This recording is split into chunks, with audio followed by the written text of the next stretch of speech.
Hey, I don't know if you're having back problems with your golf swing, but the single plane swing will absolutely save your back. Today we're going to talk about the 3 most important ways the single plane swing can save your back.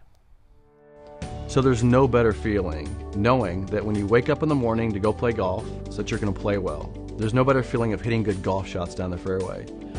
Years ago, I was frustrated because I lost that. I was confused, I was frustrated, and then I met Mo Norman and learned the single plane swing. And so now I wake up every day and I know I'm going to hit it well, I know I'm going to play well, I know I'm going to have fun. So my mission today is to help as many people as possible wake up every day feeling good that they're going to go out there and play great because of the single plane swing. Hey, welcome to the channel today. I got really lucky today. I haven't seen my brother in a couple of weeks. I don't know how I saw him today. He's out here practicing, working on his game, and I ran into him on the range. So I want my brother to come in here. Tim, come on in. And we're going to talk today about the 3 most important ways that the single plane swing is saving back. Sam, thanks for you betcha. being down here. You betcha. haven't seen you Haven't seen you in a few weeks. Yeah, actually, you've been in. Where have you been? Everywhere. Florida, teaching camp. You were teaching a 5-day or 3-day. I went from a short camp school in Phoenix to a 5-day camp in Florida, and then in between I was 2 weeks of shooting video down in Florida. We did the 2 weeks. I saw you before that. Yeah, right. And then I was in Las Vegas and California. And then you're going to Phoenix. And I'm going to Phoenix and you're going to Orlando. Yeah, you're in Monterey. Yep, so there we go. Caught up. That's how it goes. But hey, one of the things we get asked a lot about is, well, number one, we get a lot of people recommending our swing. Not only students, but we have back surgeon, back doctors. The Texas Back Institute has recognized us as saving people's backs. You got Yun Bei from the Cedars-Sinai in California. He was recommending us, who is now a partner of our company. Right. So we save people's backs. Let's talk today. There's a lot of reasons why we save backs, and I can go through the mechanical stuff. Sure. But what is your take on it, and how it's the simplicity of it? The single plane is less stress on the body. Sure. Well, a couple different things. Number one is, I did go in and get TPI, Todd Performance Institute certified and trained. That was a few years back. And when I went and did that, they looked at the really 8 major areas of the body that you have to have certain flexibility to create a good swing. And that was a conventional swing. And I went through that, and it was a couple-day program. I went through with some physicians, some physical trainers, some PTs, some obviously professional golfers. And when I went through that, it was very obvious that the way they were hitting positions in the conventional swing, it was going to put stress in the back. And the reason it was going to put stress in the back is because the turning and twisting and the posting up in the golf swing. Go through that. Okay. We might as well, because I don't think people, when we do comparisons, right, they always see the single plane swing. Like, I'm always talking single plane. Right. I don't do a lot of comparisons. So, well, the first thing that you saw is that the distance of the ball. So the proximity of the ball, because a conventional swing is so close to the golf ball, that remember, and as you will describe here in a minute, I'm sure, when you make impact in a full swing, whether it's conventional swing, single plane swing, whatever you want to call it, it's going to straighten up from the shoulder to the ball. Right. So, show that, because you got the force is going to straighten up. Right. Because here's the thing about it: at impact, you have a distance right from this alignment of the arm to the ball. This space you can't get away from. Right. Because the club's going to line up with, not only it's going to lift, but it's going to line up into a straight line. And it doesn't matter what swing you take. I mean, it doesn't matter. You can call whatever swing you want. It's going to straighten up. It's the force of the golf shot. So I got to say something real quick. So people say you're going to talk about your distance from the ball. Everybody's the same distance from the ball when it comes to this alignment, right? So it depends how much space you start with. So when I went through the certification, they talked about the distance from the shoulder to the ball, and they said the only way you can shorten that is shortening your club. Okay, so you can shorten your club, and they said it's very interesting. But a lot of guys just start getting bad backs, start choking down at their club, and they'll do it unintentionally because they're unintentionally or subconsciously trying to create ease on their back by shortening the club. So they don't have to go up. But all of a sudden, for every inch you go down, you cost yourself 10, 20. Well, you're the expert yards. in that. Yeah, it costs you tons of yards. So he said, first thing you'll see with older guys is all of a sudden they'll inadvertently choke down. Or what you'll see is they'll grab a 44-inch driver or 43-inch driver from their wife's bag and go, man, I'm hitting this great, because it's so short. But what happens is, for the typical golfer, they get so close to the golf ball. They make it 30 inches, 31 inches in the golf ball. I mean, they're 6, 7, 8 inches closer than we are. Well, when they go to impact, when this straightens up, they've got to pull out of the impact. So they've got to pull this shoulder up and out. Right. So what's happening is you're so close, you got to make room for the club. 100%. You got to make room for this. Because if you didn't make room, you'd hit off the heel, you'd whiff the ball. Right. So you got to make room, and you're not in theory. And so what happens is with conventional golfers, to make room as they go down, they lift so hard that they actually go up on their toes. In fact, you'll watch like Laura Davies. And this is a classic Ricky Fowler, Ricky Fowler, Laura Davies, both, Marco Mira. both toes are off the ground. And believe it or not, and they showed a film of this when I went through the certification, both toes are off the ground, and she actually backs up. Her feet actually go slightly back. Well, we see a lot of that now. 100%. So they lift. But as they're doing that and lifting up, all the stress is put on the back. So let me ask you this, because this is us building our company over the last 23 years. Our clients tend to be 50 plus. So the last camp we had 19 people in the camp. It was a great camp. Had 7 instructors there. It was a fantastic camp. And I asked the age, because I always do this. What is it? One person was under 50 years of age, 49. One person. There was only 2 that were between 50 and 60. 60 to 70, there was like 4. 70 to 80, there was like 8, and then there was 80 and above. It's because it's because if you're 26 years old, you can jump and you can try to do that and all that. When the average tour player by is 28. Right, yeah, right. He's in the 20s. 28. Right. So the average tour player is in the mid 20s or 9 out of the top 10 tour players are under 30 years of age. under 30 age. Yep. So we're trying to jump and spin and twist and lift and make room. Right. Yeah, I get it. So that's the first thing. So as you're lifting up to create that distance, you're putting stress not only on the lower back, on the knees, on the shoulders. The body's lifting. Right. If the body is lifting, you're stressing the body out. Well, here's the problem. As you're also lifting, you're trying to clear the lead hip to allow the elbow to clear. Okay, so let me clear this up. Because people think you don't rotate the hips in the single plane swing. No, you definitely rotate the hips. So let's just make this clear that there is pelvis rotation both in the backswing and the downswing. What we're doing though is because of what Tim just said, we have this space, we're able to rotate the hips, have the space, we don't have to lift anymore, and now our knee can stop us, right? Now, so keep going. Well, that's the biggest thing, because if you notice, and that's the number one biggest thing, is that our shoulders going back to basically where it started. Now, we know that's oversimplistic with it, but it's going to where it started. Well, if it's going to where it started, we can set, as we say, slightly sit into the swing, and now we're taking pressure off the back. Go to that position at impact. So see here, look at this. Look at the knee. This knee is taking the pressure. Right. You want the weight here at impact, bang, right? And it's going here. The foot's turned out so we can get this knee flexed.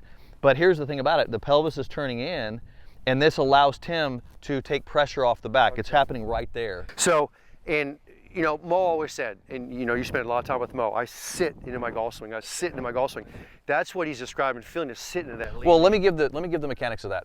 So we measured this, right? So we did look, there's nothing we teach in the single plane swing where we haven't quantified it. I could not teach it if I couldn't quantify it, if it didn't make sense. Try to find that in conventional golf, by the way. You're not gonna be able to find quantification, but I measured the pelvis. Because of this lifting stuff you have going on, the pelvis in a conventional swing will lift 3 inches from start to lift. When you guys are trying to post up on this leg, you're pushing up as you're going down, so you create compression, right? There's compression, and then when you're turning, you produce shear. So the compression's a problem, and then the turn's a problem. With the single plane swing, the pelvis went equidistant down. So now if you draw a line behind Mo and you watch his pelvis, by the time he gets to impact, it's moved down a couple of inches. So think about this. So the head moves down, but it's not the head moving down, it's the pelvis moving down into the knee, which then drops the shoulder, which brings the shoulder down, drops the head. That's the head. Head doesn't drop, the body drops, okay? But now here's the thing, the pelvis moves down, guess what? No more compression. And what he just described, you just described the kinematic sequence, from the knee to the hip to the torso to the shoulders to the arms of the club. And the entire training that I went through was over the kinematic sequence. I mean, Dr. Rose did that. Dr. Rose actually is one of the ones that created the kinematic sequence. I mean, he's kind of the godfather of it. But what's interesting is that when we went through this, I'm watching this. Remember, I got physicians there, I got nurses there, I got physical trainers there, I got a lot of professional golfers there. In fact, we had 200 people, and there was basically a third. I'm looking at this description up there, and I'm sitting there thinking, they're putting almost like an expiration date on this. Because it's how long can guys do this? How long can guys do this and sit up through this without destroying their backs, without destroying their shoulders, without destroying their elbows, without destroying their knees and their hips? I mean, how long they can do that? And then here's the other deal. And that's number one. Here's the second thing. You know as well as I do, when you go measure a Ricky Fowler, you go measure a Justin Thomas, you go measure a Jordan Spieth, if you look at the separation between their hips and their shoulders at impact, they can be 60, 70, 80 degrees. I mean, it's crazy. They're trying to get the belt buckle towards the target with their shoulders square. So that separation is literally in the 60, 70 degrees. And that's what they're trying to do.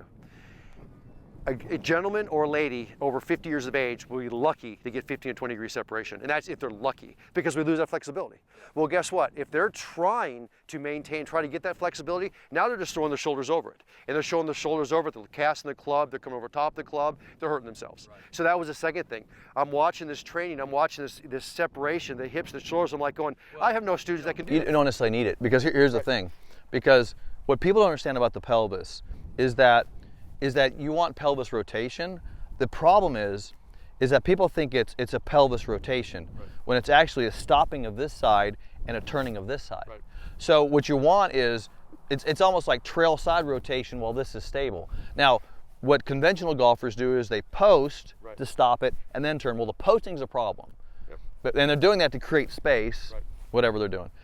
What we do is we stop it by this knee and this foot. That's why the foot rotation is very important. Right. And then we rotate the trail side. So you get the separation on the trail side, 100%. And that's what lags the club back here, and you maintain your side back. Well, that's also creates lag. I mean, that's creates lag and speed. Because the second you don't do that, you're casting the club. And that's, so you watch it, when they don't do that, they cast the club over top of it, they lose their speed, distance, they can't get the club on plane. So first thing is distance from the ball. Second thing is knee flex, the lead knee 100%. Position. Well, and what's interesting though, the distance from the ball allows you to put the lead next. It's all related. That's like, so when I go to these channels, I'm like, here's the three things. It's all related. It's all related. Right. Because here's the deal, and I'll tell you this straight out. If you don't get distance of the ball, do not try to flex your knee properly, because you won't. Exactly. You absolutely. Exactly. It's what we call matchup. Right. So we got to match the mechanics up. Okay, what's the third thing? Well, the third thing, I mean, the third thing that we do, it's all related, but I mean, the third thing that's different from single plane and that protects your back is the fact that we're actually setting down into impact. Okay, so going down. So we're going down. We're not lifting up, okay? So that, to me, the protection in the back is the fact that, notice, it's in the lead leg, but we're going down to impact. So this arm is going under. Because the second this shoulder goes across, and that's the over-the-top move, the second the shoulder goes across, you're putting the stress on that lead side, which is the hip and the shoulder, in the back. So to me, the third factor is that shoulder coming across. But again, you know, it's interesting. I'll go to a class and I'll talk to students that have been there with us for 10 years. And I'll sit there and say, what's the number one principle we have with our single plane swing that's the most important thing we teach? And they'll sit there and say, oh, position 0 to 1, 1 to 2. And I'll say, how about distance of the ball? it's like I back him way up. And they're like, well, yeah, it's so basic, but it's interesting. Well, it's distance from the ball, which leads to the ideal address position, right, which leads to the proper side bend with right, lead arm position. When we instruct, because this is what, I was just on the course, I did another video, right, and I was shooting, 5 reasons why this thing, blah. And it was like, everything's all related to us, because it's a model, right? We're teaching this model. And so if you can't say, hey, Tim, don't stand close to the ball, but still swing on a single plane, you're screwed. Because if you're looking, so if you were looking for the 3 absolute basics, number 1 is actually distance of the ball, number 2 is lead knee flex, but the in between, it's like 1.5, is the fact that we can set up reached out to the golf ball in our single plane. Because you look at Tim's address here for a second, and you see this alignment. You see this nice alignment of lead arm. You see it. That's what brings this trail arm under, right? And now don't take a backswing. Just go to impact.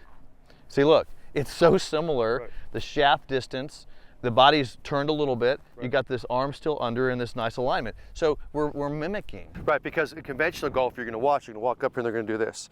Their hands are going to be in the wall. They're going to be low. Yeah. They're too close to the golf ball. Now they've got to lift and create that space. And what's funny is that they literally, and this is interesting, the conventional golfer, and I've done this with some of them, in fact, some really good players.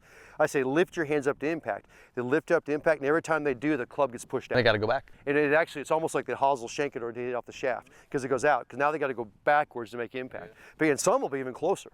So what we do is we create the space and we create the rod and the claw, we call it, we reach out to the golf ball. Yeah, so you have the back of the hand of the target, right, you got the trail hand in a great position, it creates this nice alignment. So one of the things that, to me, that if you look at that, you're creating non-rotational position, the trail hand, the body, you're setting the body up to make the absolute most efficient way to get to the ball at impact. Simplistic way. And we look at simplistic. So not only is it most efficient for the body, not only is it less pressure on the body, but it's the most simplistic way. I mean, how hard is it to put the club down, set up, reach out, and now let's hit the ball? Okay, so I'm going to set up, I'm going to hit one. so they can kind of see it. Walk me through, just if you're going to teach, pretend I'm not a single plane golfer. Pretend I'm a conventional golfer and come adjust me. Right. This will be cool.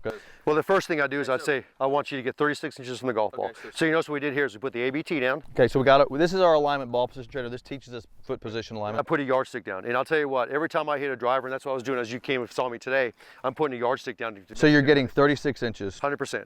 So I'm setting up, I'm going from toe line to ball, I'm going 36 inches. And then I'm making sure that yardstick's just on the inside of that heel. So I'm getting, that's a good ball position. Now what I'm gonna do is I'm gonna have you reach out. And when you reach out, I don't want bow in this wrist, I just want it flat. So I don't want bow down, it's cupped down or bowed up, I just want it flat, so you reached out, and then I want you to feel like you're coming under. And we can do that, That's side bend. Right, that's side bend. And if you want to do the drill where you put the arm down the side, kind of reach down, so I'll show you, Todd loves this drill, but take the hand, run it down the side. I basically go down to my knee like this. Right, and come under. And that can, now, and the next thing I would do. But see, so what happens is it puts you into a side bend, and then you bring it up. And the next thing I would do before you pull the trigger for the first time is I'd say, because most of the time guys, the biggest mistake they make is when they get in this position, they get too tight here. So exactly, because so I'd say this is the raw and this is relaxed. Rod, it doesn't have to be tight, but it's relatively tight. This is very relaxed. So this is soft, this is a little bit more tight. Got it. Okay, and then I'd go from there, I'd say swing it from there. Okay, so let's go through it again. So what about stance width? So I like it to be pretty wide. So here's the deal, this is interesting. I'm gonna show you this here. Go set up. I'm gonna measure, just stand up, kind of just stand up normal. I'm gonna measure your shoulder. So here's your shoulder width. Okay. And if I go right now, and I go inside your heels, that's wider than inside your heel. Your inside your heel is wider than your shoulder, with your driver. Okay. So right now, your shoulders are inside your heels. Yeah, like. And we had the other day with our instructors, we kind of had a debate on this because we look about 22 inches there, and inside the heels was 22 inches, 23 inches. Well, that's going to give you that wider shoulder. Yeah. So we want the feet outside the shoulders for sure. Yeah. Especially with the driver. 100%. Okay, so I love the side bend. Love this lead arm alignment. Right. All right, let me hit one real quick. And then I'd say hit into a flex lead knee. Okay. Try to hit into a flex lead knee. Just like that.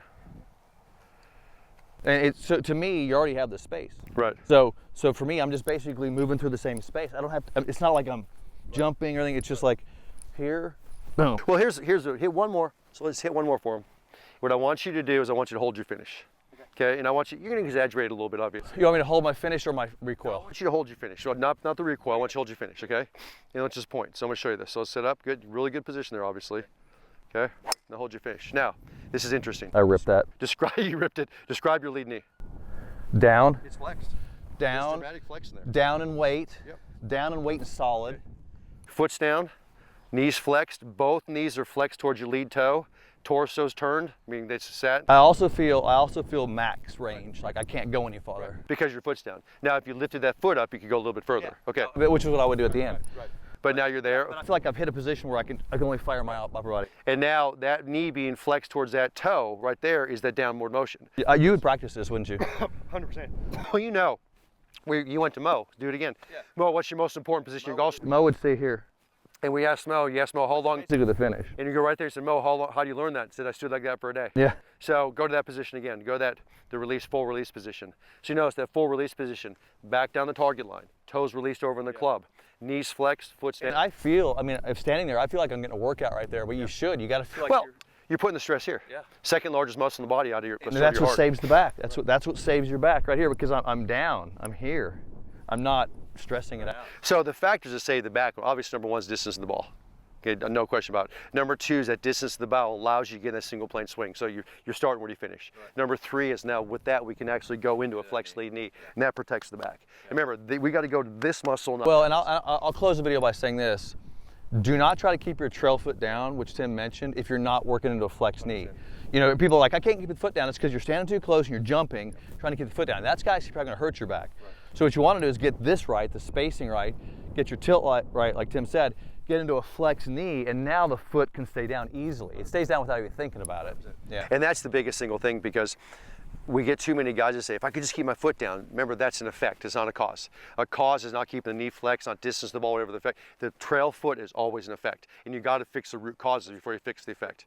So it's a cause-effect relationship, and we see it way too much. We see guys that are trying to work on effects, and they got to fix the root causes. Yeah. Exactly. Hey, you got to take off. I know you got to get on the road. Yeah, we're back to Florida. Back to Florida. If you guys are interested in alignment ball position trainer, click the description below. I'll put a link in there for this, right-handed and left-handed. Anything else we need to talk about? No, I mean, you know, I would say use the template. You always want to do this. Throw a yardstick. The yardstick down gives you the distance. I mean, it's the real truth. I mean, Todd came out here. We're not lying to this at all. Todd came out here. I hadn't seen Todd in a few days, actually a few weeks, and I'm out here practicing. And actually, he picked up my ABT and my yardstick. I gave mine away in my last lesson. I carry two with me because of that reason. I always give them away, and so I didn't have one. And I was like, that's exactly. And I was like, hey, I need that. I carry two. Matter of fact, can I take that from you today? No. You said you had two. All right. Hey, thanks for joining me. Give us a bell, hit the bell icon, give me a thumbs up, and I'll see you in the next video.